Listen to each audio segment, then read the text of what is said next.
Good morning. Who will be Connecticut's next senator in Washington? U.S. Senator Chris Murphy, a Democrat, is hoping to be elected to a third term. Matt Corey, a Republican, would like to win his first. Both men will be in studio today. We begin with Senator Murphy. Good morning. Yeah, good morning. Thanks for having me. The big criticism that we've seen, whether it's in the debate this past week or in TV commercials, is that people are not as well off as they were 4 years ago.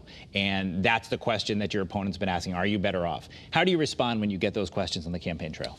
Well, we're definitely better off in Connecticut than we were 4 years ago. 4 years ago, we were in the middle of a devastating pandemic, a pandemic that was badly mismanaged by Donald Trump. And the economy, is, by traditional measurements, doing well today. Unemployment is low, GDP is growing, wages are rising. But it's true, if you're living paycheck to paycheck in this state right now, you are having a hard time paying your bills. And I just think the question is, which party is better for you if you're in that situation? Democrats are talking about, giving additional tax cuts to working families, in particular families with children. We're talking about continuing to rebuild the economy through investments in clean energy and infrastructure. Donald Trump and the Republican Party is still focused on big tax cuts for corporations and millionaires and billionaires that really doesn't trickle down and help the rest of us. They're proposing a massive $4,000 per family tax increase because of these tariffs that Trump is talking about. So I get it that things are still tough in Connecticut and across the country. They are, but there's a big difference between the two parties when it comes to who's going to help working families out there. The second part of your answer, of course, is your policy view of things. And Matt Corey has a different view, but you started with talking about GDP and things like that. By all numerical measures, the economy is doing much better, certainly in recent months. But really, if you look at the stock market, it's been up. Inflation's back to normal levels. But 27% of people that the New York Times and Siena surveyed said the economy is still their biggest concern. Is there a disconnect? Is it when people go to Big Y or Stop and Shop, they see that bill, what they think is happening may be different, and do you have to fight that? So I think about this all the time because it is true. People in this country today really feel a sense of powerlessness. They may have a job, they may have an income, but they just feel like they're not in control of their life any longer. And we need to listen to them when they tell us that. That's why I think it's really important to go after the concentration of economic power in these big companies that now almost act like private governments. So I think we need to put power back into small businesses, into local communities. That's why I support labor unions, because I think it's important for workers to be able to bargain for themselves. There's a sense of power that comes with being part of a labor union. And it's also why I support things like social media regulation, because a lot of parents feel out of control of their lives because their kids are being sucked into their screens, these algorithms. I think parents want new tools to be able to better monitor and control and have an impact on their kids' lives. So yes, the economic statistics tell us things are okay, but people are not okay. And so we've got to listen to them and try to give them more power and agency in their lives. A lot of the effort to discredit you has been to link you to President Biden and to his administration, and Vice President Harris as well. When you hear those criticisms, how do you respond? Because I know one thing that you've been proud of is your work across the aisle on various measures. So does that attack bother you, and how do you respond when people say, well, you're just doing the work of the Biden administration? I mean, bottom line, the attack doesn't really bother me. I'm pretty proud of what President Biden has done, whether it's to lower prescription drug prices or help me pass the bipartisan Safer Communities Act that's driven down crime. But it is true, I don't know that there's been a senator on the Democratic side that has worked better and more prodigiously across the aisle than I have over the past 4 years.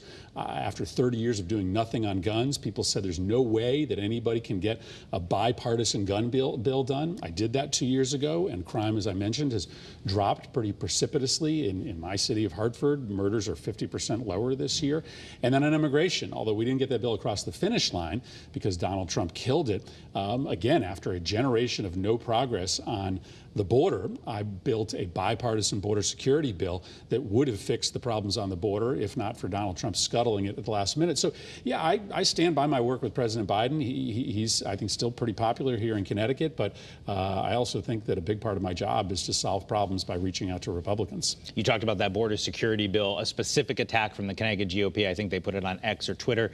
They listed the entire Connecticut congressional delegation, Democrats, but also specifically said at the end that Senator Chris Murphy had failed to do his most basic job protecting the American people at the border. How do you respond to that? I know you were frustrated with the outcome of that bill, But you had 6 years, and they're saying you could have done something to make us safer, and you didn't. Yeah, listen, I was given the task of negotiating the bipartisan border security bill with Republicans, and that's because I have relationships and credibility across the aisle. We were able to deliver a bipartisan compromise. It was a compromise supported by James Lankford, a very conservative Oklahoma Republican. It was supported by Mitch McConnell. But at the last minute, Donald Trump turned on the bill. He instructed all of his supporters in the Senate to vote against it for one reason and one reason only, because it was a good bill and it would have fixed the border, and Donald Trump couldn't win the election if the border was under control. He killed it for political purposes. So I can control what's in front of me, and so I was able to get that bill negotiated. People said it couldn't be done.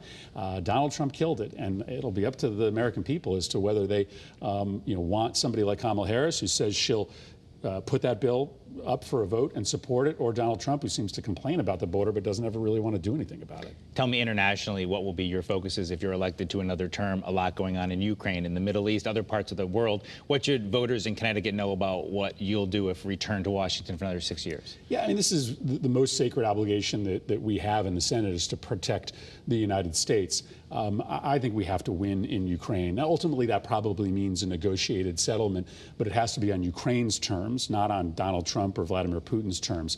If we give away Ukraine to Vladimir Putin, as Donald Trump is proposing, I think it's very likely he continues to move forward and eventually gets to a NATO nation, which would draw Connecticut men and women into that fight.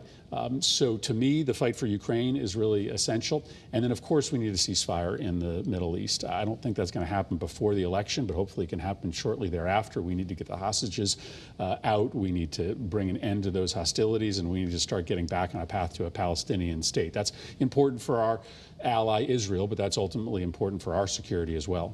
We have about a minute left, a little less. What's your pitch to voters? I know you've been making it repeatedly over the last weeks and months and over the last 6 years.